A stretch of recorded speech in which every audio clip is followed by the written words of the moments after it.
Hey, good people. Welcome to the podcast. Today's guest is Danny Christie. Danny and his girlfriend Kiki, who makes a surprise appearance, run a massage therapy and movement education program called Pain, Posture, Performance. Danny and I talk about what actually sparked his interest in massage, how he approaches exercise for himself and his clients, and we even talk about Danny's trip to Peru for some ayahuasca and what he got out of that. Hope you enjoy this one. How you doing, brother? Very well, man. How you doing? Pretty good. So we've met when you came down to LA with your company, Pain, Posture, and Performance, with your girlfriend. That you guys run this company, and I took a seminar from you. And and I've done lots of these seminars over the years. And if you go to a yoga seminar, it always seems to be like the answer to all your problems is yoga. If you go to like a movement seminar, the answer seems to be movement. And there's really not a lot of people that you meet these days in the industry, I think, that kind of have this great overlap of things. And when I met you talked about massage and, rolling things out and stretching and flexibility, but you also talked about movement, and you also talked about, things you can do outside the massage room, which I think is like a huge thing that's missing in the industry, Yeah, I agree. Like with the massage world, like a lot of massage people know absolutely nothing about training and movement. Mm-hmm. So that they're oblivious that this exists. Like you can massage people, stretch and do your table work, but then you can also send it to someone like you or someone like me who does more movement-based rehab. Like a lot of massage people just don't know that world even exists. And me and Kiki, we live in sort of both worlds, so to speak.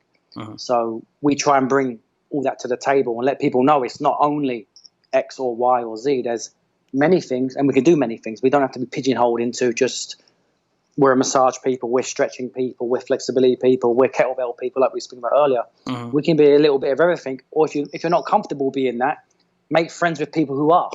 So you can refer and have these conversations, you know what I mean? Yeah, because it's great because, it's always, in a way, it's almost, I feel like it shouldn't be that way. But sometimes, like you see a massage therapist and, you'll talk to them about doing a certain movement or a certain squat and they just have no fucking clue how to do it, and it's yeah.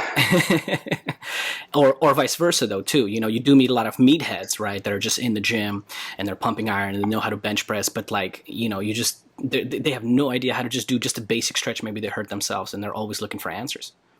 Yeah, I think people we get into these very small boxes, right? We become like we all know people who are meatheads and they do only meathead stuff. They won't stretch, they won't do any warming up, they won't do any warm-up sets, they won't go for a massage, they won't go for any rehab. They just bench, deadlift, squat. And it doesn't have to be like that. It's interesting. But, and also it's like a lot of people who have, like, for example, with kettlebell training, like we had a chat about earlier, like there's a couple of styles. So people who do, say, hard style tend to think sport style is bad. And people who do sport style think hard style is bad. Like, it's not. It just really depends on what you're trying to achieve, how much time you're willing to put into it, and who you're training. Like, one style is not necessarily better than the other. They're just different. But it becomes like fractured where, oh, no, we can't do that because we're X or we're Y. We don't do that style. That's why I was initially really right away. I was like, oh, I'm at the right spot. I was really interested. I thought it was a great seminar. So, but I mean, how did you get to that place where you have experience of a massage therapist, but also somebody's a trainer? I mean, where did it all start for you? For me, I started martial arts relatively young. I was probably in relatively young. What kind of martial arts? For martial arts. I've done something. It's a Chinese kickboxing, Chinese kung fu, and I did that. I started doing that when I was about 17. And I did that for like 8, 9, 10 years straight. Like I was wow. I was 3-4 days a week, 2-hour sessions, like all year. And this is, by the way, where'd you grow up? This was in England. This was in London. Okay. And I just got hooked. I was doing it, and then I become a black belt, and I was teaching. Because in that style, you have to teach in order to obtain your second degree, the black belt. That was one of the stipulations of that.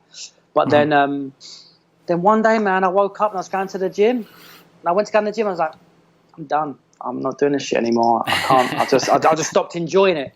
And now I don't really do any martial arts training. I'll still dabble and do some martial stuff, but I don't do any formal martial arts. But that got me interested in movement, stretching, flexibility, like learning with your brain and physical learning. Okay. And that's pretty much the way I train now with my clients, and that's the way I try and teach people when they come to my seminar. It's not like we teach a very particular stretching and flexibility technique, but that encompasses many different things. You know, I mean, it's not just one style of stretching; it's a couple of different styles amalgamated into one system. But I've pulled that from many people over the 20 years, 25 years I've been doing this stuff.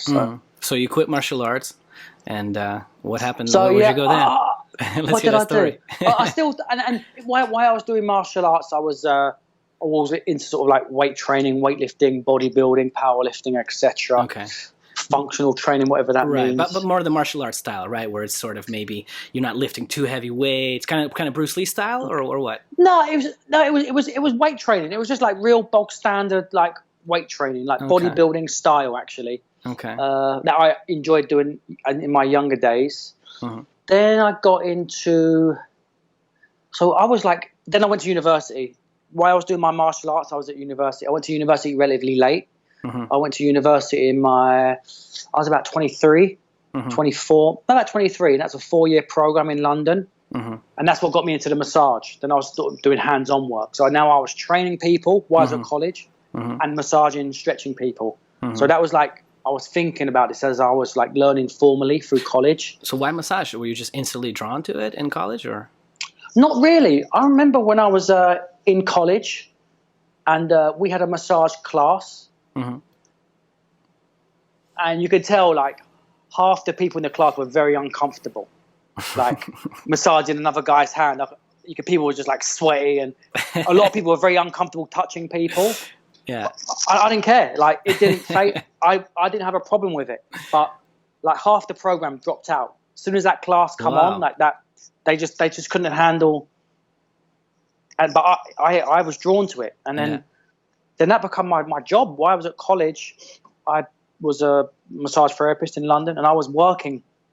And my massage practice really put me through college financially. It helped me a lot. I was doing that. And when I finished, then we got into the stretching. I was doing a lot of stretching in London. I trained with a guy who the clinic was it was called Stretch Therapy. It was called what's it called? It was called Stretch UK. It was an AIS clinic. AIS is active isolated stretching, and the owner of that company knew Aaron Matties in Florida, who's like the master blaster, so to speak. Right. And he would send me to Sarasota a couple of times a year to intern with Aaron. Oh wow! So I was, and that was probably, that was like 15, 16 years ago. So I was lucky enough to spend weeks and weeks and weeks with Aaron. And that's what got me into the flexibility from a hands-on modality as opposed to like a martial arts modality. And from that's when I started piecing like how to do this stuff yourself as a martial artist or as a trainer, right? And how to do it how to help someone as a clinician as a session. So that's really what got me going down this path, I guess. So that's how you ended up being in Florida now. Is that why you just kind of were flying back and forth from England to Florida? Pretty much. I mean, yeah, I probably spent 2 months with Aaron over the course of that time. Like, and so what's Aaron's approach? What is his? Aaron does something called active isolated stretching, which basically uses reciprocal inhibition, and he'll hold each stretch for 2 seconds. So, for example, if you're stretching a hamstring, the client will lift their leg themselves. When they get to the end of their passive range of motion or their active range of motion, he'll do a slight overpressure. Hold 1, 2, repeat. Right. Hold so 1, 2. That's kind of what they teach like athletic trainers in college here in the States and stuff. It's sort of that where, like you said, you're just, you're having the client also work, right? Or push against, you're saying also.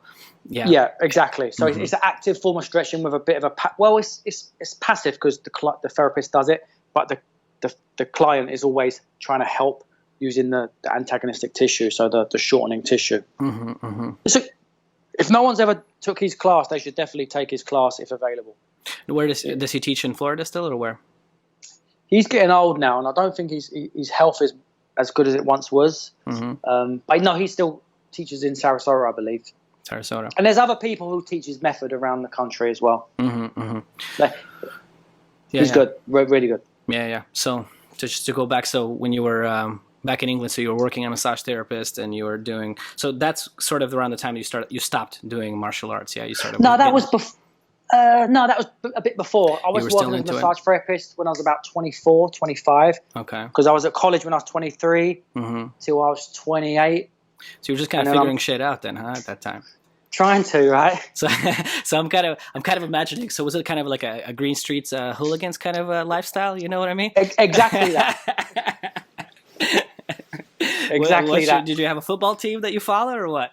Yeah, my team weren't very good. It was a team called QPR. We were like back when I was a kid, we was a good team, but we weren't like a great team. But no, we're not too great right now. We haven't been good for like 20 years. And you were in London. You grew up. Yeah, in London. South of London. Southwest London.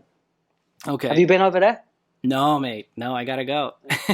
Yeah, I was pretty central, really, like the south of London, but very close to like city of London on the tube, like half an hour on a tube. Yeah. Do you miss it much? No. No. I miss the people and stuff here and there, and I miss going out to do like English things, like go to a game, go to the pubs. Yeah. But not really. I went through phases of being homesick. Yeah. But now, nah, man, and it's kind of spooky. Yeah. Like not to be homesick. Yeah. So what was your next kind of reinvention after martial arts and getting into massage? What'd you get into next? Well, then once I got into the massage, I trained at college. Then I'd done a couple of seminars at a school called the London School of Sports Massage, just to top up my credits. And then the stretching with Aaron. So you already had a lot of hours doing massage. You must by that time. Yeah, because at university level, I'd done a degree called Sports Rehabilitation and Injury Prevention, which is a 4-year program. Like massage therapy doesn't require that many hours. So when I moved to America, for example, I was talking to one of my mentors, Eric Doughton, and he was saying you might have a hard time with the license here because it's so convoluted. Yeah. But to be honest, like I got really lucky. I contacted a guy here in Miami, and I sent him all my transcripts, and he arranged it. So I arrived, and I did, I think, 16 hours of education. I did like HIV and AIDS, AIDS and ethics, hydrotherapy, and local law. That's all I had to do. Then I sat my national test, and then that was it. I had my massage license. Yeah. And it took no time at all, because I think they saw I had so many credits from London. They just gave me all the credits I needed for my massage license in the US. Plus, it was a university, so it's kind of, whereas here a lot of it's just schools, right? It's not really university credit stuff. Yeah, maybe it's a higher level. I don't know. I mean, well, no, I got lucky, so that I found that very easy. And then I was retrained as a personal trainer here. I'd done my CSCS. Yeah, there's so many letters now. I don't even fucking know which one. Yeah, and I'm dyslexic, so all I knew I become a personal trainer. So basically, me being a massage therapist and a trainer allowed me to do my job that I did in England. I was allowed to touch people and tell people what to do. It's exercise-wise. So I was basically I migrated my knowledge base from the UK, from my degree program to here, but I just trained under the guise of massage therapy and personal training. How much do you feel like you've, and I mean, university is great, and I think when you're a young person, I think you learn, you have, it's sort of, for me, it was sort of a time to kind of discover yourself. I don't know if it's, you learn all the best techniques for stuff and all the best, I mean, I did a kinesiology, degree, and I mean, some stuff I learned was just completely fucking useless. You know what I mean? And I mean, so I started looking out and kind of, finding my own way and finding my own stuff. I mean, what was so Aaron Matty was kind of your thing. Yeah, well, my first ever actual massage training happened in Thailand. Oh, wow. I was in Thailand when I was about 21, 22. Oh, so this is before university. Before university, Hold on. We got off on the wrong foot here. You got to tell me this story. How did you end up in Thailand at 21? I was just like backpacking. I was like, right, I'm gonna go backpacking for a year. Oh, Me and a friend. okay. Maybe I was 21, 22, and it was like, okay, and we plotted up on a map where we were gonna go, and the first port of call was Thailand. Okay. And that's when I was into Thai boxing as well through the martial arts. I wanted to go there and see how they trained and all that sort of stuff. Hooligans. I got you, man. I got you. And I was on, and like me and my friend, we were just drinking. We're just being like British idiots abroad, basically. And we're just having fun. We're doing nothing cultural. We're going to a few monasteries, but we're just like moving around the country. Okay. And then we got to Koh Phangan, which is on the southern eastern border, or the southern eastern area of Thailand. Yeah. And I was on the beach, and a woman kept coming up to me and saying, hey, do you want a massage? I was like, no. Every day, do you want a massage? I was like, go on then. And I put my arm out. She started doing Thai massage on my arm. I was like, fuck, man. This is it. That's good. And I was walking home, and there was a Wat Po, and it said, massage training starting next week. Went in there, spoke to this little Thai guy, like 3 foot tall. He's like, yeah, we're starting next week. There's only like 2 people signed up. I said, great, how much is it? And it was like nothing. It was like a couple of $100. Yeah. And I stayed there for like, I think it was 200 hours, I think. How long did it take you to do that in Thailand? About 200 hours. I was there for about 200 hours the training was. So it was about a month or so. It was pretty intense. It was like... So you just lived in Thailand for a whole month? I was in Thailand for probably closer to 2 months in the end, actually. Wow. Just traveling around. That's a spot. But the training took about a month. That's awesome. And that gave me like that thing of massage was like a legitimate, real modality. Because I've never really had a massage before, didn't understand it. And then I've just done the training. So that was the spark kind of in Thailand. Yeah. And then after the travel, we ended up in Australia and the US, actually, the last place. And I was looking at universities. I thought, when I got back to England, I thought, I'm not going to go back and be a Green Street hooligan. I'm going to find like try and do some further education. And that's when I applied for university while I was in, I think I might have been in LA when I was doing that, actually, bizarrely enough.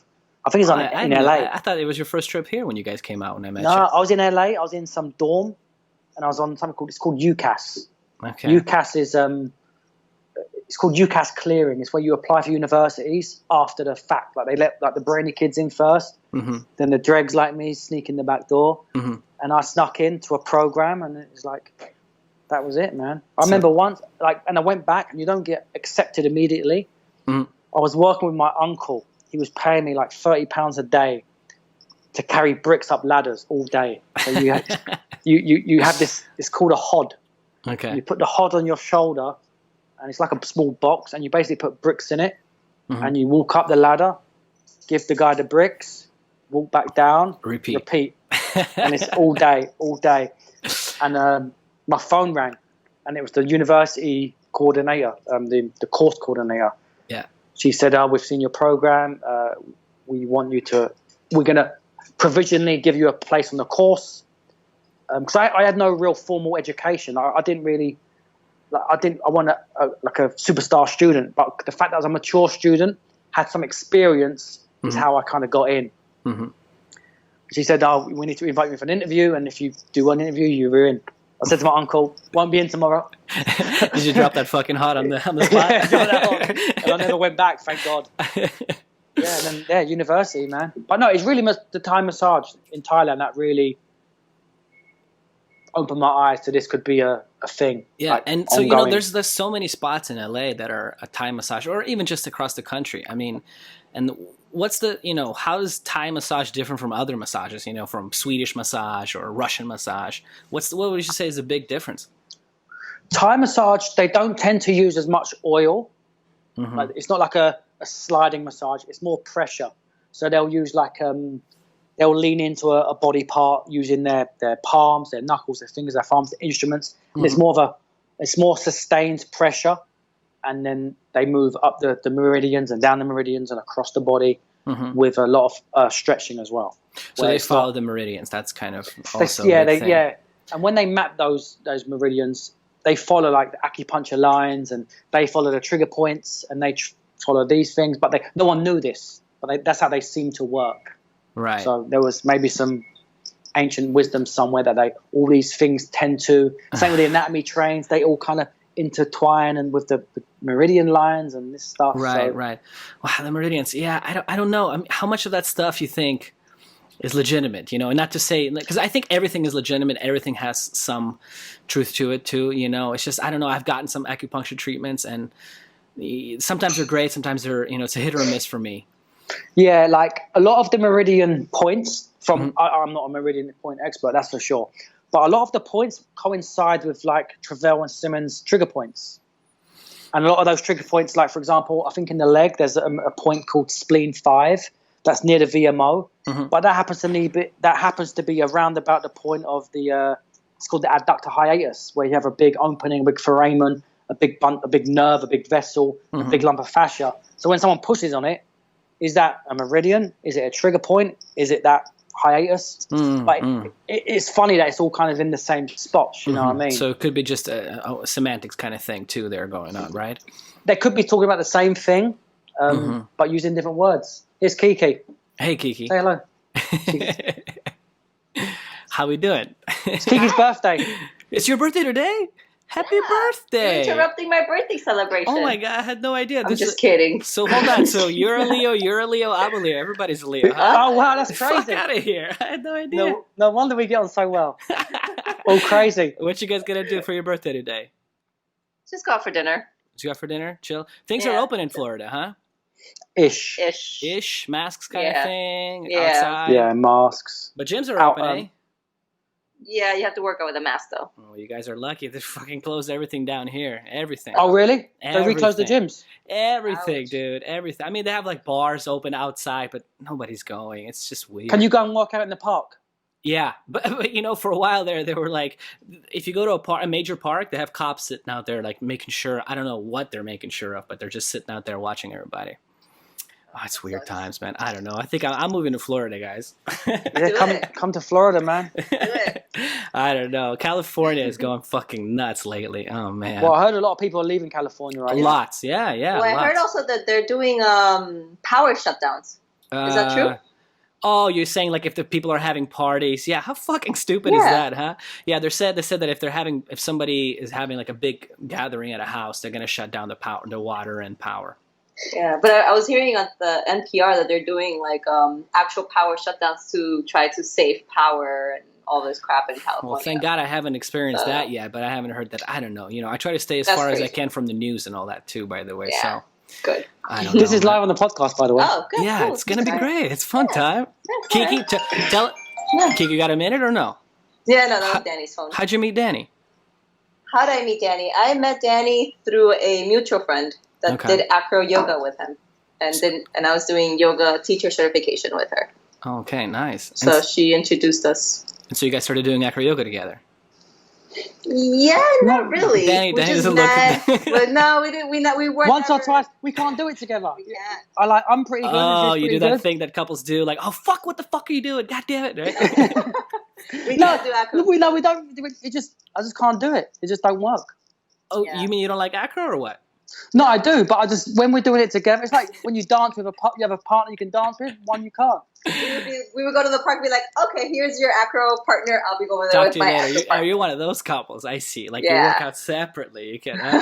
There's some things we were good at, Uh-huh. but like standing stuff and like handstand on his arms or whatever. Or showing demonstrations at your seminars, right?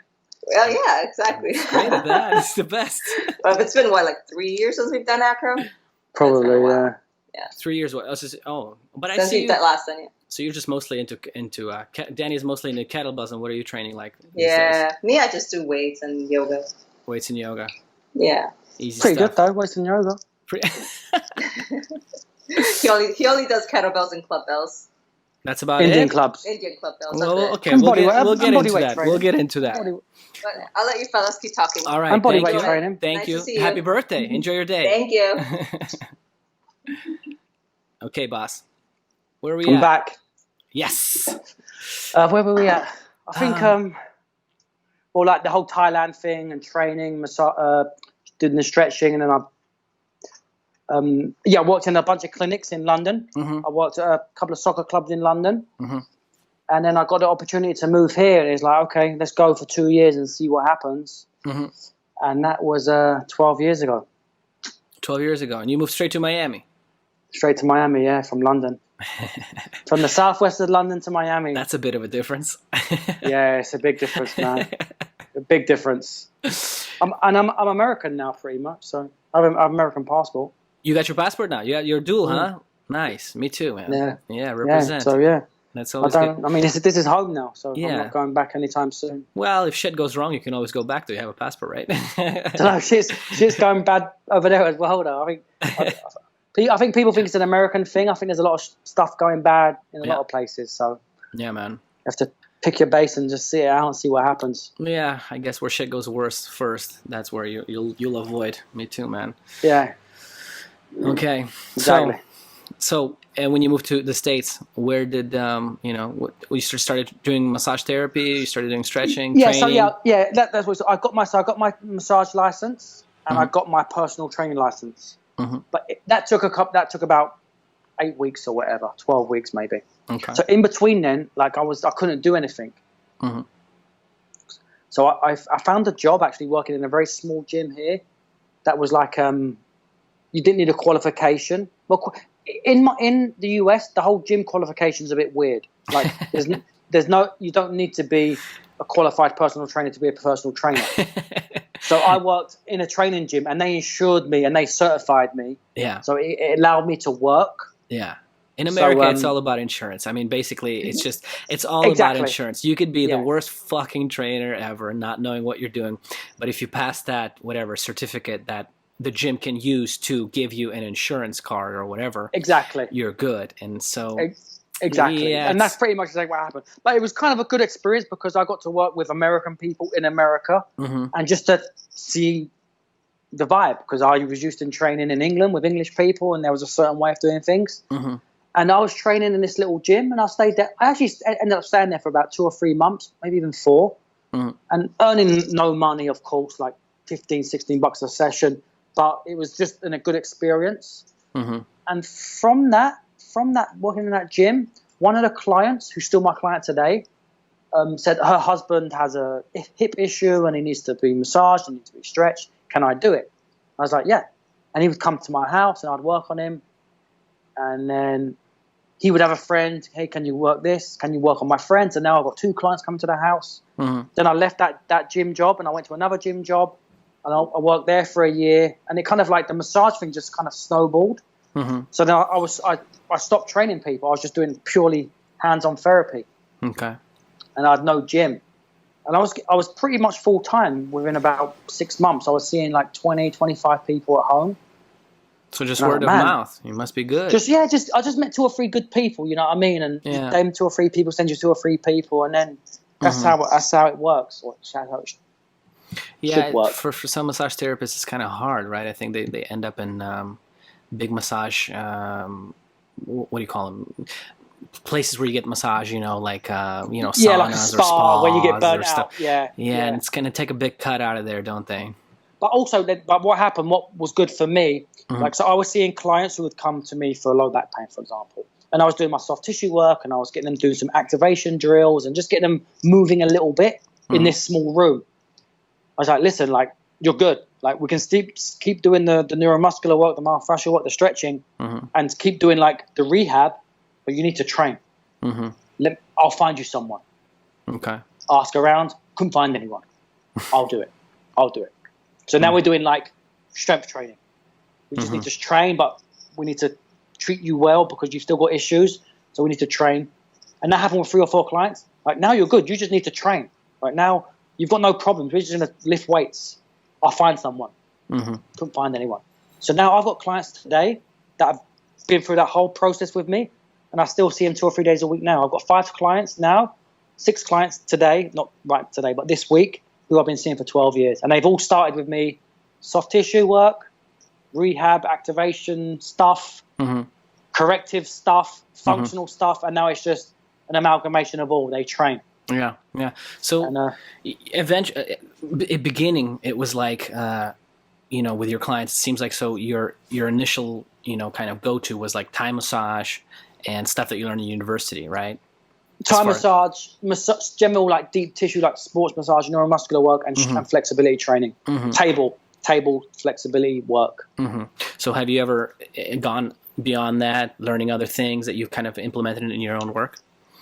Yeah, what are a lot. Some good places? Like I studied with Eric Dalton, who does a lot of. He has a technique called myoskeletal alignment. Mm-hmm. I learned a bunch from him, a lot. Mm-hmm. Then there was Aaron, of course. And in the strength training world, I've done seminars with Paul Check. Nice. I did stuff with Pavel. That's all in. I did stuff with Eric Christie, Mike Boyle. Okay. Then I did stuff in like the yoga world. Yeah. And that's what got me kind of thinking about this like stuff. Like they're all saying the same thing. They're all saying the same thing. Get people strong, get them a little bit flexible, and let them move in a lot of different ways. Mm-hmm. It's just you use a kettlebell, he uses a TRX, he uses a club, he does body weight, he trains heavy, he doesn't. But they're all trying to achieve the same common goal, but we all use different language. And I think that's what people are trying to do. They try and make this mysterious elixir that is a kettlebell, or whatever it is. But it's all kind of the same. And now that's the way I kind of look at it. We're all trying to achieve the same thing. It's just you use what you like, I use what I like, but it shouldn't be what I like. It should be what's good for the client. Mm-hmm, so sometimes I do stuff with the client and they're like, this is boring. I'm like, pretty much, yeah, it's pretty boring. Yeah, it's like, it's 10 sets of 6, slow. That's kind of boring. But it's like back pain's not fun. So yeah. Yeah. So I try and use a very array of like stuff that I've learned from rehab people, strength training people, and the whole massage world too. Yeah, because when I'm at the seminar, I remember you just mentioned Boyle, and I remember you guys talking about this kind of joint by joint theory, which I don't know if he created it, but he certainly talks about it, right? Yeah, I think him and Gray Cook. Oh, Gray Cook. That's their brainchild. Yeah, FMS, functional movement systems. Yeah, and I did that training too as well, by the way. Yeah, and that again is just, is it the best? Who knows? Is it the worst? Definitely not. But it gives you a roadmap for sure. Yeah, but like you said, it gives you that theory that you can find other places too, which is that joint by joint kind of idea. Could you explain that little idea? So the joint by joint theory suggests that the body is a stack of joints that alternate between the need for mobility and stability. So, for example, the big toe needs to be pretty mobile. It needs a lot of flex. So people tend to have stiff toes. Mm-hmm. The midfoot should be pretty stable. So when people train, they tend to have real flat feet, or they overpronate or oversupinate. Mm-hmm. The ankle, we should have a lot of dorsiplantar flexion and inversion, eversion of the talar crawl, the ankle joint. But people tend to lose the ability to dorsiflex. Mm-hmm. The knees should be somewhat stable. You don't want people with really like loose knees. The hips will be very mobile. So we need nice mobile hips so we can lunge, squat, jump, twist, turn, etc. The lumbar spine should be relatively stable. But people always want to stretch their lower back because they probably got stiff hips. Right. The T-spine, the thoracic spine, should be very mobile. Should have a lot of flexion, extension, and rotation. People tend to get stiff there. Mm-hmm. The shoulder should be a mobile joint. Elbow should be stable. Wrist should be mobile. Mm-hmm. The upper neck, the lower neck should be stable. The upper neck should be mobile. But what happens with people who move really badly or move irregularly or have pain, that mobile, stable will flip-flop. So they'll have a really stiff ankle, for example, and when they squat, they go into this big valgus collapse, or their knees are all over the place. Mm-hmm. So they're violating those rules. So that can present as knee pain, back pain. Mm-hmm. So people with stiff ankles tend to move too much through their knees, for example, when they squat. And you probably see all the time when people squat, they dive in. And right. That's normally an ankle or hip issue normally. So it's just areas of stiffness and mobility, and so, because, initially when you talk to, like, if you talk to somebody that just experienced back pain or has never done anything for it, I mean, like you said, the first thing they want to do is stretch it out more. Yeah. And they want to more. And I've worked with some yogis, and some of these yogis, I mean, they have constant shoulder pain and constant lower back pain. And, I've told them, like, hey, maybe you're a bit too flexible. And they're no way. Yeah, they don't exist. Yeah. So, I mean, that's certainly, with your experience, you think that exists, if you're maybe overdoing it? Yeah, and what tends to happen, like, if you have a really mobile lower back, for example, and you have a not so mobile T-spine, and you're doing, say, back bridges, mm-hmm. and you can do a really good back bridge, really good, but you might be getting too much from one area. So the lumbar spine's doing too much and the T-spine's not doing enough. So you're saying like maybe the shoulders are not open enough because the upper back is less flexible, but the lower back is more flexible. So you end up just kind of, using your lower back to get that back bend versus letting your shoulders open up. Exactly. So they're getting into the position, but they're not using their whole array of mobility. They tend to focus on one piece, and you see that all the time with even with weightlifters. You see the way they tend to move when they're training. They overuse certain pieces of their body and underuse others, and that's common, and that's weakness as well. A lot of yogis are very weak in certain areas as well. Yeah, so it's not just about Sorry, it's just not. It's not only about just getting more flexible, getting more stretched out, getting more. Regularly, it's not that. It's very rarely that, actually. Like I, especially women, tend to gravitate towards yoga, Pilates, dance. Yeah. Men tend to gravitate towards kettlebells, weightlifting. Yeah. Well, unless they're vegan and live in California, but. Yeah, exactly. But I say to my male clients, I mess with them. I say, look, man, men should train like women, and women should train like men. Yeah. I say the same thing, actually. Yeah. like if Kiki, for example, does a lot of yoga, she's super bendy. She'll start getting very loose, and she'll start experiencing certain issues. If she trains like real heavy, real slow, real boring, like 5 sets of 5, 3 or 4 exercises, she's good. Yeah. So some people need that inherent stiffness back, but they don't, because women, loose, flexible women are normally pretty bad at weight training. So they do yoga because they're the best in the class. And men do powerlifting, weightlifting, because they're strong and they do double body weight deadlifts, but they suck at yoga. So we should do what we suck at. Yeah. I've recommended the same thing, because it's tough for people to figure it out sometimes, because I think sometimes people have the best intention, like maybe their hips hurt and they start stretching them, and I mean I've met guys who can and I can do like a front splits too, but I've had moments where it seems like, man, maybe this is too much. Maybe I don't know how useful this is. Besides being able to be like Jean-Claude Van Damme and kick guys on the fucking head. I think it depends what you do, right?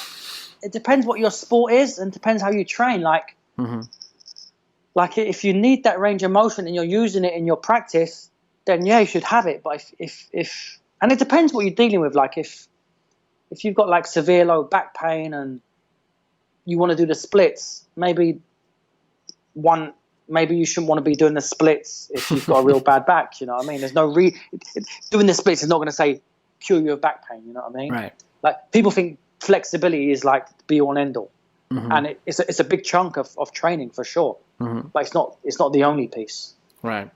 I think it's not the only piece. There's many pieces. Yeah, that's why you have such a great approach, I think, because again you're able to. It takes a real good eye and a good trainer to kind of recognize when, like, hey, maybe this is too much stretching, because if you're locked into one of those boxes, like the yoga box or the weightlifting box, you think just train it out or just stretch it out, and you never kind of hear the other, like, hey, like maybe you should be trying something else, Well, like I spoke to, I didn't speak to her directly, but one of my clients spoke to their Pilates teacher, and she said lifting weights is bad. And I'm like, okay, that's still around, huh? Wow. I said, ask her why. And it's bad for your back, apparently. Yeah. So it's like people, like, it's not bad for her back. It's bad. It might be bad for your back. But you can't put a blanket statement, lifting weights is bad. It's just so dumb. But people say that because they don't know. Yeah. Because they might think of lifting weights as that jerk off in the gym who does really bad form. Yeah, that might be bad. But if you lift weights correctly, it's actually probably one of the best things you can do for your body. Yeah. For many reasons. Metabolic reasons, physical reasons, mental reasons, flexibility reasons, strength reasons. So yeah, those generic statements are strange, and I hear them all the time. Yeah, so. And it might be bad for your back at this moment in time. Maybe you fix yourself up, and maybe in a year, maybe you should be lifting more weights, right? Yeah. I think ultimately, all my clients, they all lift weights. Ideally, eventually, they all do some sort of weight training. So it's just a goal, and I mean that could do. So what kind of exercise do you do with your clients? Is it weight training? Do you body weights, kettlebells? What kind of things do you use? So all my clients, I'll try to get them using body weight initially. Then I'll progress them through some barbell, kettlebell, dumbbell, Indian club stuff. Depends on how much they want to learn. Like I have like clients who want to do, they don't want to learn. Mm-hmm. Like I'll have a client and I'll teach him a new kettlebell clean. Mm-hmm. And he won't get it first time. I'm like, no worries. He won't get it. He's like, oh, come on, I'm done. I'm like, you're done already? 2 reps? Like, did you expect to get it in 2 reps? It took me 2 weeks. Yeah. But some clients don't want to learn. Yeah. Want to learn a new move. They want to get hot and they want to get sweaty and burn calories. And that's okay too. But then I have a bunch of clients who want to learn. So they'll spend an hour learning a new Indian club routine. Yeah.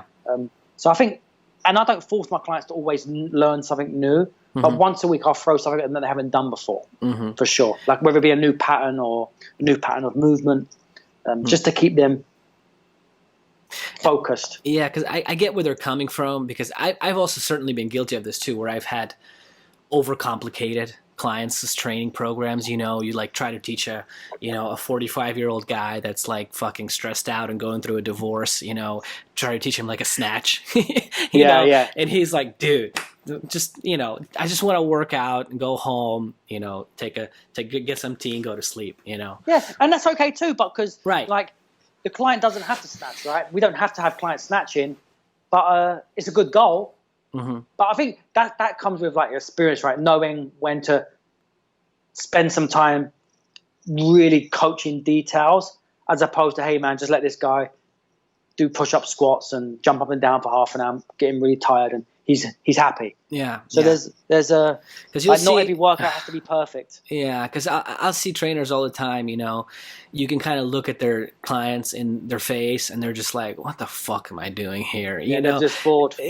Or they're overcomplicated and they're bored because it's like like just the other day I saw like a guy laying on the floor. He had one leg tied to a rubber, a rubber resistance band that was tied against the door. With the other hand, he was holding a kettlebell. And so he would do one-handed kind of bench press with a kettlebell, and the knee would come up. And I have no idea what it was. At the same time. At the same time. Yeah. And it was unilateral, so maybe the guy's thinking, oh, well, I'm training one-sided. And again, there's a time and a place for those weird things. But, I just looked at the guy's face and I could tell he was just like, what am I doing? But I think people like I see this a lot. I've been seeing this a lot lately. People doing an exercise, whatever it may be, for example, but they'll add a band to it, like something different. Yeah. Like I saw a guy the other day with a band around his chest and around his arms, and he was abducting his arms a bit, doing arm curls. I'm like, and people thought it was cool. But I was like, they don't obviously like, it might get your delts a bit more tight, but like, was it worth the hassle getting that belt like over your arms to push your arms out against a 2-pound band? Yeah, but man. It looked cool because people were like, "Whoa, that's cool." But it's not. It's dumb. Yeah, it's that Tim Ferriss sort of saying that Tim Ferriss said, some people, they want to put their underwear outside of their pants. Just there's no reason for it, but just because it's different. And and I think sometimes clients, they want to do a variation, but you need to know what a good like sideways move is for a split squat. You don't have to do a split squat with a band wrapped around your neck and pulling it. There's other ways of making it cool without being stupid. But I mean, do you think there's definitely value in learning things, physical wise? Because I mean, just every day, and I don't know, your new iPhone update comes out, and you got to figure out something new and learn something new. I feel like we're learning small little tasks every day that are digestible. I don't know. You get a new espresso machine, you learn how to pull an espresso or whatever.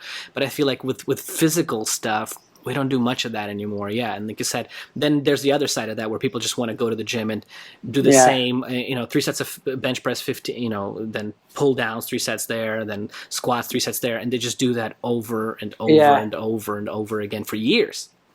Yeah. And I mean, that has some merits to it as well, right? But I think every now and then you need to do an incline bench press if you're always doing flat, you know what I mean? And that could be enough. That could be enough to warrant a change.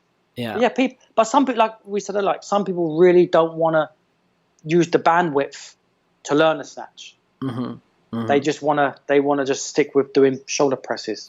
Yeah, they're overloaded. They don't have much space left at that point. Yeah, but that's how that's sign of a good coach. You can like I've got a client in particular who hates learning new stuff. Well, actually, he hates learning new stuff that he can't get immediately. Yeah, that's what I common. should have said. But what I'll do with this particular guy, I'll train him, and he trains very hard. I'll get him very tired. So he's done his workout. He's good. He's burnt his 300 calories. He's happy. Then I'll show him the new move. So, hey man, just do this. Do 10 reps. See how it feels. This is rest. No, this is not the clock. Just do 10. Yeah. And then so you sneak it in, and the next week that you have it as his main workout because he's already done it. Yeah. So you got to know your people and know when to sneak it in and when to not sneak it in. Yeah, another sign of a great coach. Yeah, I do the same things, or sometimes I just won't count reps, and it's like, let's try this, let's try that, and then they don't even notice it because if I was just there standing counting 1, 2, 3, 4, they'll get to 20 and they'll be like, this is way too many reps, but they won't even notice it if I'm not counting, and they get to doing 40, 50 reps, and that's another sign of a great coach, and sometimes I use timed workouts a fair bit. If I'm training more than one person, I generally use a timed based workout, just so I can coach better, and it cuts out the shit between the people. Like, so I'm training, say, 3 people, and if I'm counting, who am I counting for? Are they going the same speed? So I'll do a timed workout, and then I don't have to. It frees me up to coach, so to speak. So everybody's at their own place. Yeah, just do your own speed, no rush. And I've actually been doing more timed based workouts lately, actually, and it gets better. For me, clients are more focused because they hear the beep, that's go. They hear the beep, that's stop. So they're not waiting for me to say stop or start. The bell tells them. Yeah. But those workouts tend to be harder because as with clients, they come in and they're like, "I'm ready," and they go, "Oh, by the way, did you watch the town hall debate last night?" You're listening, and they want to, but when the clock's running, that they don't do that. It cuts that out. Yeah. Cuts that out. Yeah. So when you get a new client, if you were to get a new client, what would the session be like? Would you do stretching, massage work at the beginning, at the end? What's your approach? It depends. If it was a new client for training, it would be normally what I do. I'll do a movement-based assessment, go through like a history, see where they're at, ask them about what they've done in the past, what they want to do, when was the last time they trained. I'll put them through like a movement assessment, like a FMS, SFMA type assessment. Okay. Sort of your own variation on it too. You add some things, take some things out. A hybrid of, it's FMS and some of the SFMA. So the SFMA is for pain. So if a client if you come to me and you say, I want to train, but I've got shoulder pain, we'll do the SFMA assessment. So that tells me what we can do with you in a workout without aggravating your pain. The FMS is more for like capacity of movement, how good they move. Okay. So I'll do that screen and I'll take my notes. So based on what I find, I'll design a workout on the fly for them. So let's say they're good, they move okay, they have no real pain. I'll do a real basic workout. If they're like a real new to exercising, I'll have them do some RDL, some like kettlebell, not kettlebell swings, but just the pattern of hinging. They'll do a set of 10. They'll do a set of squats, 5 push-ups, hold a plank, do some twisting stuff. And I'll do a couple of rounds and see how they feel. How does that feel? And that's a killer. That's great. And that's just, I say, this is like the way we're going to train. Okay. The way I tend to train, I tend to do 2 or 3 blocks of exercises, like an A and a B, push, pull, leg dominant or quad dominant, hip dominant, upper body pull, upper body push, horizontal, vertical, and then some core. So very Mike Boyle style, right? Yeah. And depending on how complex or how fit they are, will be the exercises we put into those boxes. But I always start a client off with that type of session just to give them a sample how it's going to be and see if they like it. And most people love it because they've come from a really normal, most people I've seen, they've come from a real bodybuilding style of training where they do 10 curls, 3 sets of 10. Yeah. Then they sit there, they do another 10. Then they sit there. Then they go and do tricep push down. They do 10. Yeah, three sets of iPhone chats. Texts. Yeah. And again, that training is okay sometimes, but when they do this type of training, and I call it. Have you heard of Coach Doss? Coach Doss. No. Oh man, you got to check that guy out. Okay. I done a seminar with him, and I was already doing this style of training, but he was like the master at it. At program design, it's called Coach Doss, and he calls it cardio strength training. Okay. Okay. So like I say to clients, like, this is your cardio, this is your strength training, this is your flexibility, because they're just going from boom, boom, boom, boom, boom, heart rate's 110, have a rest, boom, boom. So meaning maybe you're doing like a set of, I don't know, running, or you're doing... no, it'll be like, for example, it'll be a set of kettlebell swings, 20, say. Then they'll go and do 20 push-ups. Okay. This is a fit client. Then they'll do 18 swings, 18 push-ups, 16 swings, 16 push-ups, and we'll go down to 10 So for sort example. of okay, descending like a ladder kind of thing. Yeah, descending ladder. Or yeah, and we do them like different ways. It could be an ascending, a descending, or it can be 6-4-2. Many ways to do it, as you know. But it'd be something like that, more like cardio-based strength training. If you had like a client that was just like, Danny, I don't know, I have lower back pain, I want to get in better shape, just if you do whatever you want to do, how would you do it? So if I have a client who comes in and they've got low back pain, the session is going to look a bit similar, but it'll be slower. So we might do more warming up, more like pattern movement. So they'll do a lot of patterning. So they'll go through some lunging, some bending, some twisting with no weight, sometimes slow, sometimes fast. And then they'll go in and do kettlebell training, but we're not bothered about the speed. So I'm not saying, hey, do 20, run over there and do 10 push-ups. Do 20, chill, stretch hip flexors for 10 seconds. So doing stretching in between, that was one thing that I was lucky enough to have a coach that was really young that was also big into flexibility. Not anything crazy, but I would do a set of push-ups and then I would stretch my chest. I would do something for my legs. I would stretch my quads. And you definitely don't see that a lot. Again, people fall into the category of either they stretch in those weird like dark rooms that they have in 24-hour fitness, or they're just working out. And like with our clients, like we're training with people who are time poor, right? So we need to densify their workout. They've got an hour. We need to take a lot of stuff off the table. So like I've got a client now, he'll do kettlebell swings and push-ups, for example. And as his rest period, it's ankle work. Go and do some dorsiflexion against the wall. When your heart rate comes down, come back. So that's his rest. But we're just trying to fill that hour with stuff. I don't want him to sit there on his iPhone. Just if you've got an issue, let's work on it as you're resting, because you've got to rest anyway because your heart rate's at 130, 140. Let's bring it down, but densify the workout. So I'm always trying to densify the workout. So it's not like 10, 2-minute rest, 10, 2-minute rest.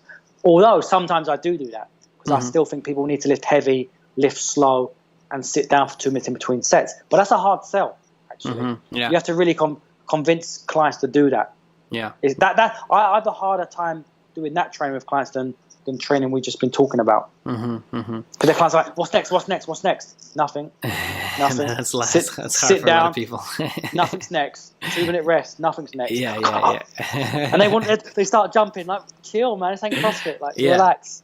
And so, where would you fit in? If the guy wanted to get some massage work or some stretching work, where would you fit that? So in? normally, So if I'm doing like a session where I am in the gym, we might start off with some stretching on the table. So me doing a 5 to 8 minute stretch. Then we'll do an active warm up. Then they'll train, and we might finish off with another stretch or some sports like post massage, like sports massage.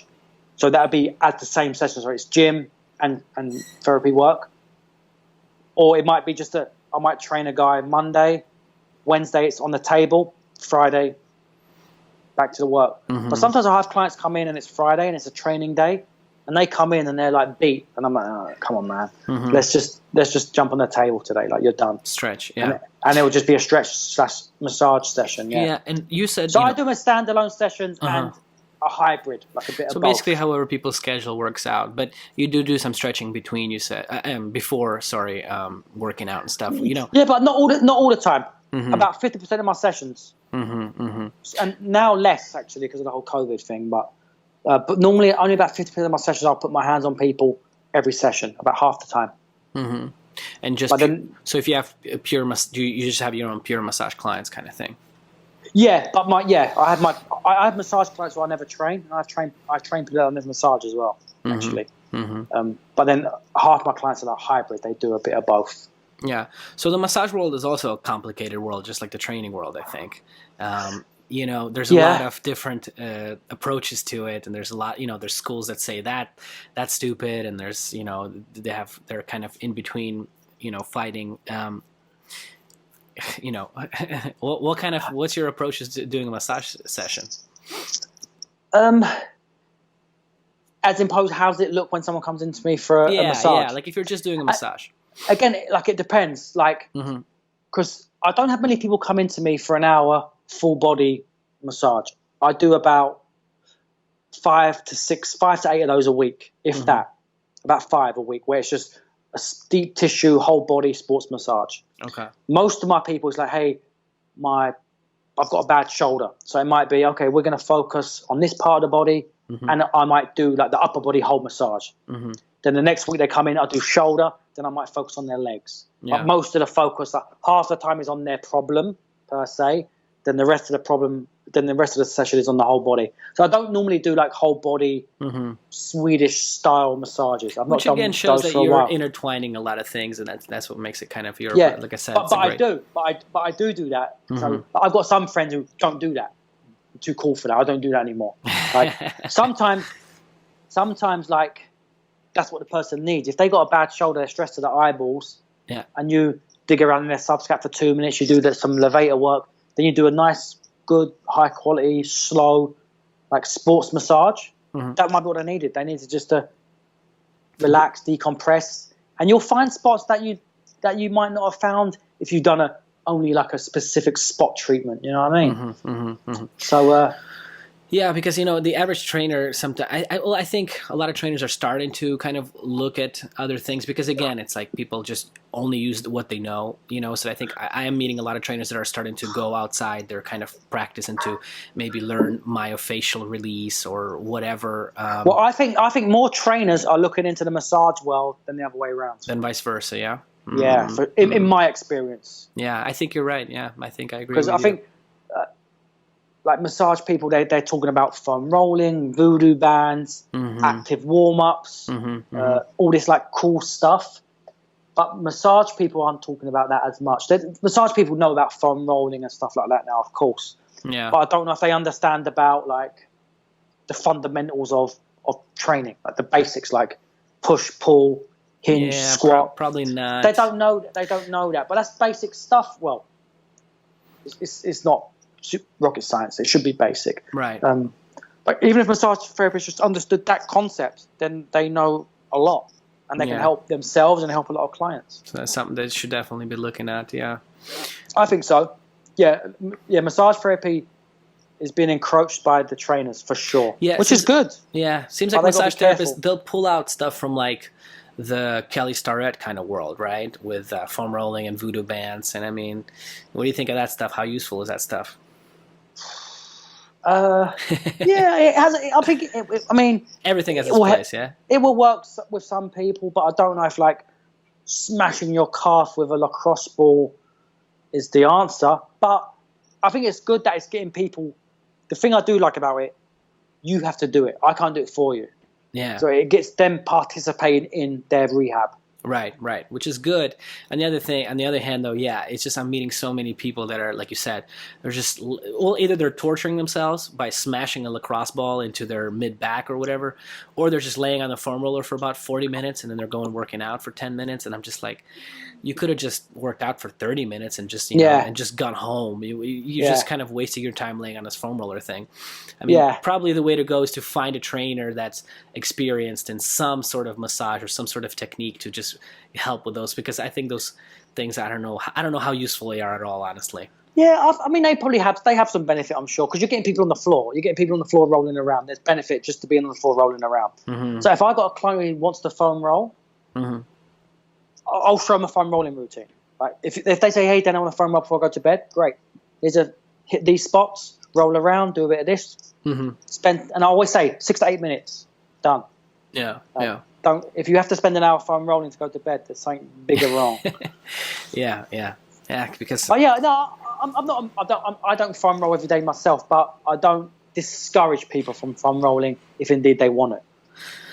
Yeah, people want to just, I don't know, maybe I don't know if there could, you know, because like I said, I just meet so many people that waste so much time on those things, and Yeah. I think learning to do like a proper, it doesn't even have to be like a deadlift or whatever, just learning how to do any lift sometimes Yeah. for whatever area you're hurting at, if it's your quad, just like squat body weight, you know, just Or even like we spoke about in the classes, like yeah. get into a rest posture, watch TV at night in a Japanese sit or a cross sit or a toe sit or a deep squat or a side sit. Yeah, Like yeah. I recommend people do that more actually. Yeah, which let's talk about that, because you know that's another thing that I loved so much about your class, because again, it's like, you know, a client can come into a therapist, somebody like you, and you can spend 2 hours with them, 3 hours with them, but what they're doing outside the class, it's still going to impact them, you know. So even if they see you 3 times a week, that's still, you know, if they're seeing you 2 hours, that's only 6 hours, you know, a week. And what else are they doing in their time? And if they're sitting on the chair, and, you know, I don't think chair sitting is really the devil that it's made out to be, you know what I mean? But if they're just sitting and not doing any what sort of movement at all, it's still gonna, all those time that you can only go so far with them. Yeah, how much work? Yeah, so like with the resting postures. So for people who probably don't know, there's many. It's just, how would you rest if you had no chairs, no couches, no props? So like an Indian sitting cross-legged is a cross-legged rest posture. Mm-hmm. But to get in that position, you need a certain amount of hip flexion. You need a certain amount of external hip rotation. Mm-hmm. You need a certain amount of like mobility between the pelvis and the lower back. Mm-hmm. They need a certain amount of like hamstring like flexibility. Mm-hmm. So we teach people to get into these positions, so they're stretching, but they're not. They're just sitting down. But They're gravity is using the doing time. its thing. Mm-hmm. Mm-hmm. Yeah, because everyone's going to sit down and watch TV for half an hour a night, right? Right. So just sit in a position that you're somewhat comfortable Mm-hmm. and let gravity work its magic. You know what I mean? Yeah. And then you get that good time under tension. And like you said about, we work with a client for 2 hours a session or 1 hour session. Like the body would, like the supposed adaptations, specific adaptations and imposed demands, right? We get good at what we do the most. Mm-hmm. So if someone sits in front of their computer all day and then you ask them to do a snatch, they might not be very good at doing a snatch because they're used to being here. But if you get them in certain rest postures for an hour or two a day, they might be better at doing a snatch just because they're better at resting. Mm-hmm. Mm-hmm. It's like the yin and yang, right? All our clients are concerned about the go part of the workout, Mm-hmm. as opposed to the slow piece, like warming up with the breath and doing like the easy stuff. Yeah. And they don't want to do the easy stuff. They want to do the cool stuff, right? Yeah, well, sometimes the basic easy stuff can be, you know, challenging for people. Like you said, those resting postures. I mean, I've had many clients that had problems with their ankles, for example, you know, and, you know, you and I both know there's, you know, I don't know, 30 stretches for the ankle that you could show them. You could do this, you could do that. Or you could just say, hey, just squat down and watch a TV show for 30 minutes in a squat, you know, because what's happening, right, is like your ankle is flexing up. So it's like dorsiflexion. So you're getting that stretch of your Achilles tendon area there, right, just by squatting. And you don't have to think, you don't have to hold it, you know, for a certain amount of seconds. You just sit down and try to hold as long as you can. So I think those postures are really great, useful for most and it's just people. like patterns, like you're restoring patterns to people. Like when I train people, probably when you train people, I've always got a client say, hey, what muscle does this one work? I'm like, don't know. Like, I don't care. I don't care. Yeah. That's a great one. Like, Yeah. You're doing a kettlebell swing. You might feel it somewhere. Yeah. Like, really? I don't. We're not working any muscles. We're just doing deadlifts. We're just working patterns. And yes, your arms might get sore. Yes, your glutes might get sore. But we're not thinking about that. We think, and I haven't trained people with muscle training for a long time. Yeah. It's all patterns. Yeah, that's smart. So you kind of use that, maybe that Paul Chek kind of approach, sort of, right? Where he has, you know, exactly, I think it's push, pull, squat, hinge, twist, and gate, right? Lunge. Yeah. Exactly. Yeah, that's and exactly I think that's a great way people. of breaking it down, you know. And there's other guys that have done it like that before him too. But I think the main guy who did it, the original guy, was a guy called Ian King. Yeah, Ian King from Australia, right? Yeah. I don't know much about him, but apparently he was the original guy who developed that. You never fucking know, man. But yeah, everybody says the original guy, you know. But that's the best way to train, because then, like, we just developed a program, me and Kiki, called PPP Fit, and it's a body weight training program. It has five levels, so 1 through 5. 1 somewhat easy, and it gets progressively more challenging. All body weight, 5 warm-ups, again, getting progressively more difficult, a cool-down based on what we do, and it's all based on the rules that we spoke about, the joint-by-joint theory, the Yana's upper and lower cross, and we go through, it's a timed workout using a push-pull, then we use a twist, a lunge, an anti-rotation, a back plank, front plank, and in between exercises, we teach people how to roll. So this is what happens all the time, and I'm sure you see it all the time. People are doing, say, planks. Yeah. And you say, stand up, we're going to go and do lunges now or whatever. And they get up and it's all horrible. You're like, what the fuck? Like, you've just done all this really good form, and that's the way you're going to get up and get down? Yeah. So in our program, we're teaching people how to go from exercise A, they're going to roll, like a primitive roll, like we spoke about in the classing, how people roll from prone to supine. So that's part of the transitions, and how they get up from the floor and get down to the next exercise. So this program is basically, we've got people getting up and getting down every 20 seconds. So we use that Tabata protocol. So they're always getting up, getting down, and rolling. So that's all like fed into the program. So we don't have to teach people how to roll because it's part of the program. We don't have a separate getting up and getting down from the floor because it's built into the program. We're clicking off all those boxes: hinge, push, pull, leg, quad, hip, rotation. That's all baked in.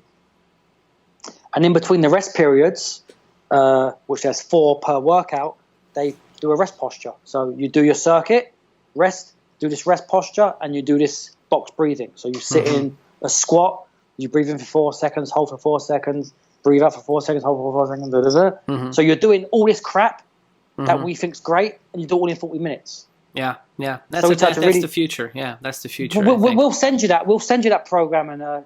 Yeah, that'd be awesome, man. Great. And it's all body weight. It's all body weight, especially now because no one's going to gyms. Yeah. And that's pretty much now online. I've been training clients, and I've been progressing them through PPP Fit, and they love it. Yeah, they love it. You get everything in there. That sounds great. And you also mentioned breathing, which that's a whole world on its own. How much are you into the nose breathing kind of Buteyko method kind of stuff, or? Yeah, I remember reading about Buteyko. He's a Russian dude, right? Yeah. Of course. I read all the best stuff is from Russia. You don't know that? Just kidding. Apart from the food. You son of a bitch. No, I breathe in because in martial arts, again, it was baked into the program. I don't know if they were teaching us breathing, but they was telling you to do certain things. And now looking back on what I know now, it's like, shit, they was having us do long breath holds and diaphragmatic breathing and breathing out with the effort, etc., etc. So they was doing it, but I don't know if they was doing it for the reasons that I'm doing it or you're doing it. They was doing it because some other thing, maybe some spiritual reason or some other reason. Right. But no, we have to get people breathing correctly when they train. Yeah, that's what's breathing incorrectly? What do you think? I mean, what are the biggest mistakes people are doing when they're breathing? Gasping for air, mouth open, breathing too fast. If they're bench pressing like that. That's really not cool. I always tell people to close their mouth when they train. So even when you're doing your circuits that get people moving a lot, that want to get fucked up or whatever in the training, you're trying to tell them to kind of breathe through their nose, calm their breathing down. Yeah, because again, on that circuit we use timed workouts. So we tell people in the program go hard, but don't go crazy where you're gasping. You want to be after you do your 20 seconds of work, like Tabata style. You know what Tabata is, right? Right. Well, could you explain that? But yeah. Yeah, it's basically 20 seconds of work, 10 seconds of rest, times 8, with a minute rest. So it's very They'll do one block, right? So it's you're doing 20 seconds of push-ups, and then you can rest for 10 seconds, and then you repeat 20 seconds, and you just keep going until... the way we did it, that is one way, but the way we did it to densify the workout, so for example, they'll do 20 seconds of push-ups. They'll transition to a standing position. They'll rest for 10 seconds, slowing down their breathing. Then they'll do, for example, 10 seconds of squats. Then they'll get back to the floor efficiently. They'll do their thing again. They'll get back up efficiently. And we teach 2 different ways of getting up because people get up very sloppy, get down very sloppy. And that's the hidden, for me in working out, it's like music, right? When you hear a beat, it's not the beat that's good. It's the quiet in between the beat. That's what makes the beat the beat. It's not it's when he goes quiet, that's the music. Right. And I think same when you work out, people do perfect form. I say all the time to my clients, they're doing deadlifts. Perfect. Put it down. And they go, bloop. I'm like, yeah, that happens a lot, right? I'm Yeah, like, yeah, no, yeah. your last rep is your best rep. Never Yeah, put the yeah, weight down yeah. like that. Rounded back. And I think Yeah. it's the same when we transition from circuit to circuit. For squats and push-ups, people know what that is. So, like, get to the floor efficiently, correctly, and get up efficiently, correctly. Like, that's the magic. Like, the squats and the push-ups are great, but how do you do it and what do you do in between? You've only got 20 seconds to recover, so don't check your phone, don't look around, like, shake and breathe. Which I think is great, especially with the getting up and getting down thing. I mean, it's one thing that I work on with older clients, for example. I just literally have them do, variations of just get off the floor, get back on the floor. And you'd be fucking surprised, man. Some of those, when they get in their 60s and they haven't worked out a bunch throughout, even younger. Even younger too, they get up really weird, right? Like you said, or they just, get up on knock their knees in or collapse their feet in. And what I notice with people, sorry to butt in, they only have one way. Yeah. They have a way of getting down and a way of getting up. So if I have a client who always goes down on their left knee and their right hand, I'll say next time go down the other way. Yeah, it's sort of like crossing your hands, right? When people cross their hands a certain way, I always catch my clients and I always say cross them the other way just to fuck with them a little bit. Yeah, it's horrible. But it's good. When they do this as well. Yeah, like finger exercises and stuff. I've done like sort of thumbs up, and you have this one, and you kind of switch them.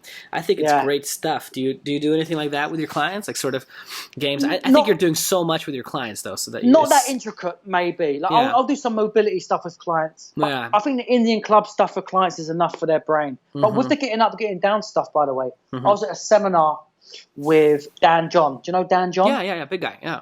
Yeah, he's cool. He's good. He's really good. The goblet like real squat well. inventor. That's what they say. What did I say? He invented what? The goblet squat. He's the one that coined the term, I think. the Having the dumbbell here, right? Yeah, the goblet. That was his. He's probably doing that. He's doing that in Russia like 300 years ago, probably. Yeah. Just called a squat. Yeah, gopniks do that. Gopniks are in Russia? No. Gopnik is like a Russian.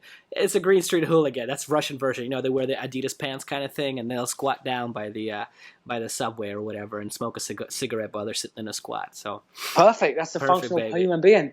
But no, what Dan John was doing at a seminar, he did a circuit, like 30 seconds on, 30 seconds off, for like 20 minutes, and they say get down, and it'll give you a way of getting down. Roll to your stomach, get up. Get down a different way, roll to your back, get up. And he had all these variations of getting up and getting down, and it was work. And I was like sweating. And it's great because sometimes I say to a client, like with the squats and push-up example, they're like, "Oh, can I just do all the push-ups?" I'm like, "No, get up. Like that's the workout. Get up, do the squats, then get back down. That's the work." Yeah, and it's like the bonus work. We just drip in, we feed in. Yeah, which is great. I think it's just great variation. But you can also get you can get really anal about that stuff too. But I think just having fun with it and just going around with it, not taking it too seriously, is the best. It's like how complicated and how strict you want to be. As long as they for longevity in life, our older clients, as long as they got two ways of getting up and getting down, I'm okay with that. You know what I mean? Because most people in their 60s, 70s, 80s, they're going to fall eventually. Yeah. And I need to be able to roll and stand up. So what kind of things you recommend diet-wise? Or I mean, it's such a polarized world these days, right? Where it's like if you recommend one thing, you're an asshole. I mean, do you spend much time recommending things with nutrition? Yeah. No, I just tell people like to eat real food and it's a big one. Drink water and just eat food. Like if it's meat, if you eat fish and potatoes and vegetables, just don't eat shit out of boxes and cans too much. Yeah. I like the CrossFit philosophy. Like, no, who was it? It was Michael Pollan. He said, just eat food. Like, eat what you want. If you want to make cake, if you want to eat a cake, make cake, but make it yourself. Yeah, it's a great. So, and I've got some clients who go through the whole vegan thing, the keto thing, the fasting thing, and I'm like, do whatever you want for a period of time, and just check it out. Yeah, maybe that's the way to go about it, right? You're kind of rotating and you're learning. Because I think every time you spend some time being vegan, I always tell people, like, if you want to be vegan. But the thing is that don't be dogmatic vegan. And then if you want to be a carnivore, but don't be a fucking dogmatic asshole carnivore. Because when you do those things, maybe you become a little dogmatic for a time, but you do learn things about yourself though. When you're vegan, you learn like, oh, how's my, whatever sex function, or how do I sleep? I sleep worse, better. When you're carnivore, you learn, how you feel in the gym, blah, blah, blah. So I think it's good to try out different things. Yeah. Diet fluid. It's like gender fluid, but be nutritional fluid. Just don't be like, you heard it here, camp, folks. I like that. Diet fluid. Diet fluid. Trademark that. Yeah. So I've got clients right now who are vegan, and they think it's the best thing ever. But I'm like, great, man. Like, I'm not a vegan, and it's good because they're trying new foods, they're cooking at home more. But I don't really. I'm not a nutritionist, but I'll definitely give them pointers, and I'll point them in the direction I think is a good direction to go to. But as long as it's food, like most people don't eat food. If you speak to the average American and you ask what they had, it's not really food. It's just stuff that resembles food. It's just boxed stuff. Yeah, boxed, breakfast cereals. What did someone say? They say we're overfed, undernourished. Yeah, big time. Like you said, if you somebody coined that thing. I think it was Sean Croxton. I don't know if you heard of him. He called it JERF. JER. Yeah, just eat real food. Yeah. Just eat real food. As long as you do that, if 80% of your stuff you consume is legit single ingredient food. Yeah, you're covering a lot of bases there. You're good. So you're not vegan. I mean, what about yourself? Do you follow any strict guidelines or anything like that? No. You're also diet fluid. Diet fluid, yeah, gender fluid, easy now. Oh, sorry there. No, I probably go like relatively lowish carb throughout the week, like just by default. I like fasting for me, from a lifestyle point of view. I'll fast.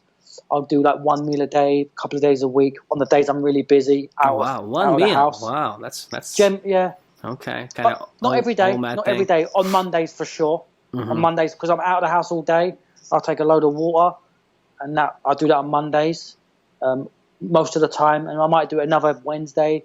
But again, if my schedule changes, then I'm having dinner. You know what I mean? It's not, Monday's my day. It just happens to be Mondays when I get home. You're not a monk about it. I get you, man. Yeah, you just enjoy yourself and you eat real food.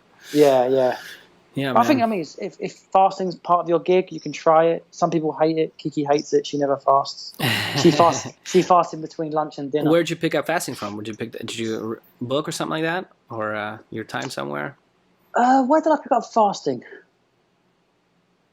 I mean, when I spent time in Thailand, I was in like a monastery in northern Thailand. They did a lot of fasting, or I don't know if they called it fasting. I don't think they did, but a lot of it was just definitely low calorie. And I spent time in Peru, and I fasted there a lot because I was doing like ayahuasca, so there'd be like very little food. Let's hear this story, ayahuasca story in Peru. Yeah, I was there for a month. For a month in Peru. Yeah. Wow. That was about. Did your Spanish improve for Kiki or no? Not too much? No. My Spanish is. I had a teacher when I first moved here to learn Spanish. I probably had about 40 lessons. She said I was the worst student ever. She's been doing it for 30 years. Oh, God. I'm from England, though, man. We're so lazy with languages. Oh, fuck off. Yeah, it's all right. Yeah. Tell her to fuck off. But the ayahuasca diet is a very low-calorie diet. So hold on. How did you get into this? What made you want to go down into Peru and do ayahuasca? You just took a flight one day and just flew into Peru and did some DMT or what? No, it wasn't actually DMT. I didn't smoke DMT. I just drunk. Have you done ayahuasca before? No, I haven't. But I know that's the active ingredient in ayahuasca, yeah, right? But there's DMT in like food, right? Most things we eat, a lot of like vegetables have DMT, but we don't have the acid kills it. Sure. In our stomach. So what happened? No, I was reading everything I read. Well, everything. I was going through a phase of reading a lot of like books. And everything was like ayahuasca meditation. Okay. I was like, shit, man, I keep hearing about this ayahuasca stuff. So I went online, and I didn't know what it was. And I don't do any drugs. I've never done any recreational drugs ever. Yeah. So like. Just Guinness. I'm not. Yeah, just Guinness. Yeah, and a bit of whiskey now. So what happened? I was googling it, and I found a trip. It was called a spiritual odyssey. Okay. It was like a group trip, and it started in St. Flores. It started in what's the capital of Peru? Lima. Yeah. And it went all around Peru, and you went to a shaman down in Iquitos, and then you went to another shaman and done a cactus. Okay. I was like, screw it, I'm in. And I sent the money, and I told my clients, they're like, you're going to Peru. Who with? I'm like, I don't know. I found this website. I sent in $3,000. And like, and then look at the guy's website. It's like a one-page website. It's nothing. Okay. And it was pretty risky. Like I went, and yeah, man, I went to. So it was a trip that. Hold on. So you did it multiple times down there, or it was like I think I did 4 ceremonies. 4 ceremonies of ayahuasca? Yeah. Get the fuck out of here, Danny! So in 1 you have to month? go like in 5 days, 6 days. You did 2, had a break, then did 2.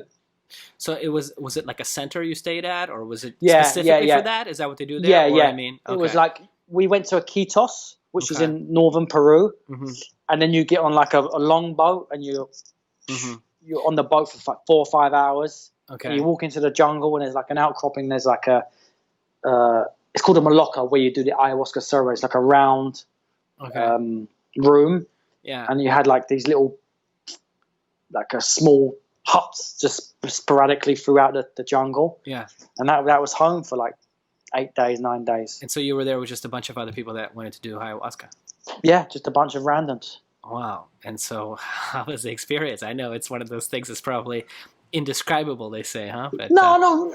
Like for me, like one of the reasons I went to do ayahuasca, I think like when you keep hearing about something, like if someone like tells you to read a book, and then someone else tells you to read a book, and then a third person tells you to read the book. You know what I mean? 3 people have told you to read the book, so read it. Okay. So I think with ayahuasca, everything I picked up, it was like ayahuasca meditation. It's like, I don't know what this is, so I've done some research, and literally about 5 days later, I was in Peru. Oh man. Yeah, and it's like ayahuasca is like a very like trippy experience that I turned into like a snake one day. Like I was crystallizing. So you were tripping multiple days then? It wasn't just like a one time deal. No, it's 4 ceremonies. It was 4 ceremonies at night. Because everybody's got their own like perfect. I don't know. They all, because I know people that went to Costa Rica and they've done it. I don't know, 5 times. Everybody has the magic number. I don't know if that it's a bunch of. Yeah. And again, I think the same with ayahuasca. Like some people get hooked on ayahuasca and they're searching for something, and they keep doing ayahuasca, and I think that's not necessarily a healthy thing either. Like I've got friends who have gone nuts on ayahuasca and they've done 50, 60, 70 ceremonies, and they're like, and they're in their 7th previous life where they're still repenting for shit they did. Apparently, it's 7 souls ago. You know what I mean? Yeah, and they're still. Yeah, that was always my kind of thing too. It's like, you gotta. I think some people. We all want to reach that next realm or whatever, but you got to be grounded too, because tomorrow you got to wake up. It's like that Buddha saying, right? Before enlightenment, carry water, chop wood. After enlightenment, carry water, chop wood, kind of thing. Yeah. Do you know what I'm saying? Yeah.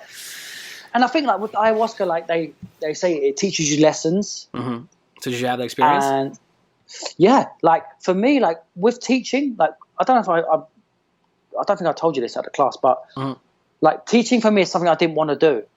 It's something I had to do because I was so like fearful, nervous of doing it. Really? Well, you'd be really surprised now, because I mean, I think everybody, the class that I took, I mean, everybody, enjoyed your energy, and you're a fun guy to talk with, and you're really But the first couple of so when I didn't want to teach, but I had this yearning, like, man, you got to do it because people are asking you to teach them this stuff that you do, but you have no formal syllabus. But I didn't want to teach because I was scared of teaching, right? So I was like, okay, let me go to Peru, like get a breakthrough moment, and I kind of did. So you were kind of chasing that fear kind of thing, huh? You were kind of trying to figure out how to get over that. Chasing a fear and trying to just get like a kick up the backside to like do it. And I think the ayahuasca definitely readjusted my compass. Like the biggest experience I got from the ayahuasca was I'm trying to abbreviate it, but during the trip, there was a white lion, a white leopard that was like, I was lying down and my body's just like, and you're out. But I wasn't moving, but I felt like my body was waving. And this was going on for probably an hour, 2 hours. And I'm lying there and I'm thinking, shit, man, I'm going to be sick. I'm going to be sick. But I didn't want to be sick. And I had this conversation going on in my head. If I sit up, I'm going to puke. And I'm just trying to hold it in. I didn't want to puke. And something just put me bolt upright. I'm sitting bolt upright. And there's this leopard, this white snow leopard there, growling at me. Like, oh, man. Like, fuck. And it had green eyes. It had green eyes. Okay. And I'm looking at it, and I've not been sick, but I'm thinking, I'm looking at this thing, and I'm scared because it's growling at me. And it's real. When you're doing ayahuasca, that's really happening. And it had green eyes, and I'm like, man, if that had blue eyes, that would be cool. I said that to myself. And as I said that, the thing just started like attacking me. Oh. And I'm lying down, like, whoa, and I'm all like, what the fuck? Like, what's happening? And I'm like freaking out. Next night, same thing. Yeah. Lying down, they're playing the drums and they're blowing smoke over you like tobacco, and they're doing all this shamanic rituals. Same thing. I'm lying down, my body's waving. I'm like, oh man, I'm going to be sick again, and that lion's going to be there.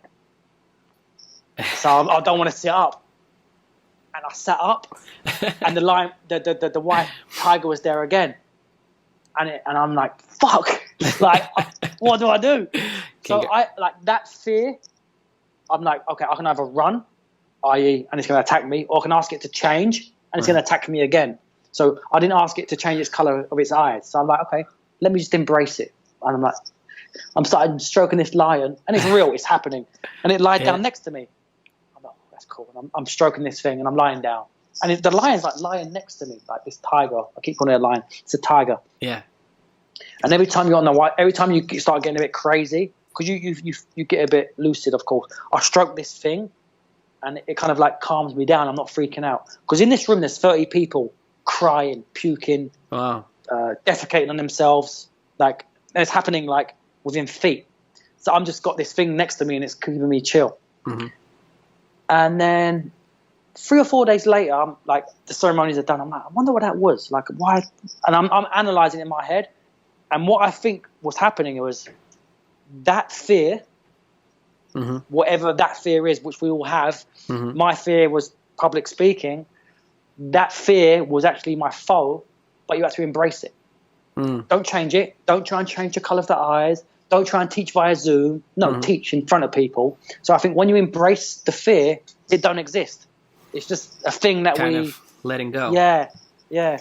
That's what Rumi said, right? Hunt down your fears; they don't exist. Yeah, that's great, man. That's great. Kiki like that quote. But no, great. But that's what I got from that. And when I come back, of course, like we're getting into the teaching, and I was actually teaching with a friend at the time. He's a rolfer, and I was still looking for something else. I might go do a class on presentations. I still wanted a bit more like reassurance. Procrastination, trying to change the script, right? And I remember he said to me, he was like, and he's not like a real bull bust. He's like, yeah, stop being a bitch, just teach. I'm like, sounds like an English guy. I'm like, no, he's American. And I was like, man, good point. And then I did, and the first one, obviously, you get over it, and you get better, and you get better, and you get better, and then those like anxieties, those fears, kind of just they disappear. Man, that's big. But, yeah, that's a great story, man. That was a good one. That's what I got from ayahuasca. And that's what it meant to me then and now. It might change. And you haven't done it since, have you? No, not done it since. So it's sort of, which I think it should be like a sort of, not once in a lifetime, but one of those experiences where you feel like you need to do it. Because like you said, I also, living in LA, so many people that also have done like you said, 70 trips, and they're in and out of it every day.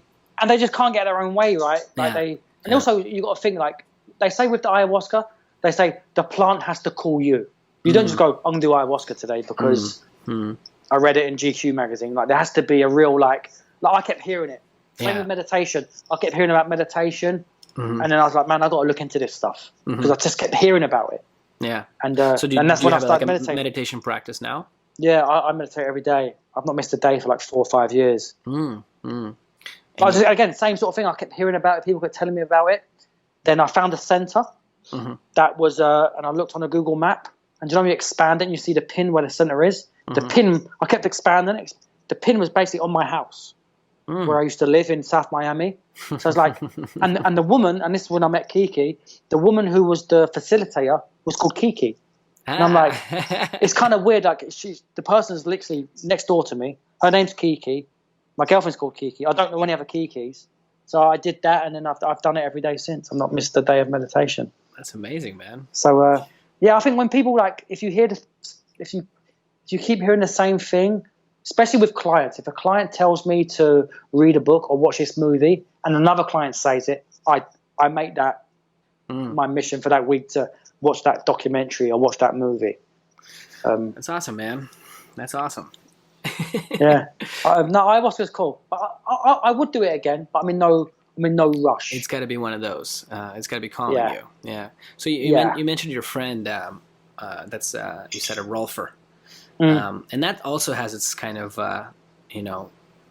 it's sort of a sacred art kind of thing because they're sort of in their own kind of world. You don't meet too many people who call themselves rolfers these days. I mean, well, because I think the reason why is like rolfing training is legit. It's long, it's in depth, and it's very good. I'm not a trained rolfer, but I know a lot of trained rolfers. But if you're in a gym and you're talking to a client and you say, "Hey man, I'm a rolfer, I can help your back," you're like, "You're a what?" Like, it's just a woman's name, right? Yeah. Ida Rolf's name. So I think from a marketing point of view, saying you're a rolfer, it doesn't mean anything. Right. But rolfers don't want to say they're massage therapists because they're not. They're rolfers. So it's a bit of it's semantics, man. I mean, rolfing is not massage, but to the layman, it is. Yeah, and that also has its own kind of spirituality kind of thing to it. I feel like, attachment where it's like a lot of people who get rolfed, have these experiences where they cry or they let go of fears, anxiety, stuff like that.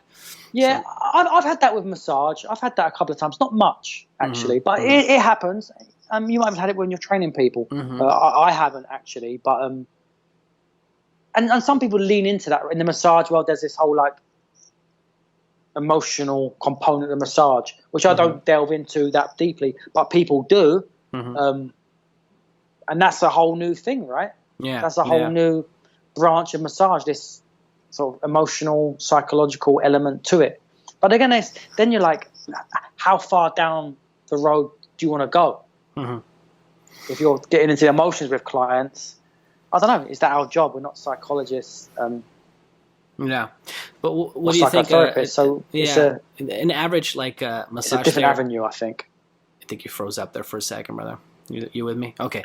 Yeah, I lost you for a sec. Yeah. I heard what you said though. Anyway, but the average, massage therapist person, maybe that's just in school or just getting out of school. I mean, what would you recommend? Would you recommend them just to maybe look into training a little bit more, and to look around at those sort of things? If you're out of massage school and you're into training and you train and you want to increase your bottom line, you should definitely do some sort of training, personal training. For me, the functional movement screen, the FMS guys, is a great place to start because it's holistic. It ties into the massage very well. You can use their principles, their assessment principles in massage. So it bleeds into one another. And then do that for a couple of years. And if you want to specialize in a modality like a kettlebell or a TRX or whatever, then go down that route. And vice versa if you're a trainer. Chop some wood, like you say, carry some water for a little while. Yeah. And if you're a trainer that doesn't know anything much about, massage therapy flexibility, where would they start, besides taking your great course, which I think they could do our class because it's open to trainers. Because I think with massage therapy, the training is not like a weekend, right? It's like, I think in Florida, it's 700 or 800 hours. Yeah, it's a lot of hours, yeah. So it's a big investment. It depends how, but they could definitely attend one of our classes, even any flexibility class, even yoga classes. They talk a lot about movement and myofascial stuff. A good yoga class. So yeah, but they should definitely, if you're only a massage therapist, if you're just a massage therapist, you should definitely look into the training world, or get like a buddy, someone like you, who understands massage, but you're a trainer. And if you're a trainer, get a good massage therapist on board who you can refer to if you can't put your hands on people legally. Yeah. Like, we should definitely have these people in our network. Yeah, at least so, right? I think that's great advice. I think what happens in our world, in training world and massage world, people get so scared. Like, you've got a client, I'm not going to send it to Danny because Danny's going to do a stretch with that I can't do, and then this guy's not going to come back, and I've lost my money, and Danny's going to still, like, it doesn't work like that. I've had, like, well, with me anyway, if someone sends me a client for massage and they're a trainer, I don't do any training with them. It's just purely massage. If you send me a client for training, I don't do any massage with them. And I do what I do, and then I talk to the referral, and we liaise, and we talk. And at the end of the day, it's just about, you know, improving yourself, I guess, right? And just getting better and learning more things. And you'll get new clients. To worry about every single client, I think so many people worry about losing their clients a lot. Yeah. That's, I mean, today anyway, it's a scary time, but you don't need to worry about that stuff. As long as you do good work. Yeah. So you guys are not doing any seminars this year, but next year you're going to pick back up, yeah? We had a couple planned for this year, but we've scheduled them. We've done the online class. We've done the stretch and flexibility online, which people seem to like quite a lot. But no, it's too much work. Like, I think we can officially teach now in Florida anyway. People are not ready, probably. Yeah. Oh yeah, I mean, people are teaching, right? There are people teaching live classes right now, but it's like, especially in our world, like, people probably are not working as much. They don't have as much money. They don't want to travel. They don't want to be in a room with 20 people, 30 people. Then all the undertakings we have to take from a medical point of view with the mask. It's just a lot of moving parts. So we probably won't teach this year. But next year, when you guys pick back up, your website is it Pain Posture Performance? Yeah, so that people know where they can find you guys. Yeah, painpostureperformance.com. We have the stretch and flexibility class up there. We have another DVD, a downloadable DVD. That's distractions and decompressions. And we have PPP Fit, which is ready. I'm writing a manual as we speak. Okay. There's going to be like a 5-8 page like user guide for the client. Awesome. But it's end up now like 50 pages. I'm like, oh shit, man, I need to make it short and sharp. But no, we'll send you a copy. See what you think. Beautiful. Let me know, and I'll promote it out there too. And let everybody know. And this PPP Fit is for trainers, it's for therapists, and it's just for Joe Blogs. Like, anyone can do it if you're relatively healthy. Especially these days, if you don't have much equipment, you don't have a gym. You don't need a gym. Like, I like gyms, but you can do this stuff on a yoga mat. You don't need much space, and it's very dense, like we spoke about earlier. I like it. I think it's really cool, actually. Yeah. Well, beautiful, man. Thank you so much, man. It was a great chat. Cheers, man. Thank you. Think you're a very experienced guy, and a very deep and spiritual guy too, and I think that's really important. Sometimes. So, thanks so much, man. Just people check out the website, Pain Posture Performance, and follow you on Instagram. What's your Instagram? I think it's Danny Christie. No, Danny Christie is just me. That's me being a goofball. Pain Posture Performance is where we put more. Oh, that's right. Like substance. Danny Christie is just me. Food, whiskey, and kettlebells. Hey, there's nothing wrong with that. If you like that, but no, Pain Posture Performance is where we post most of our good information. Beautiful. Well, thank you so much, man. Say hi to Kiki for me. I will. Maybe we'll do this again sometime, eh?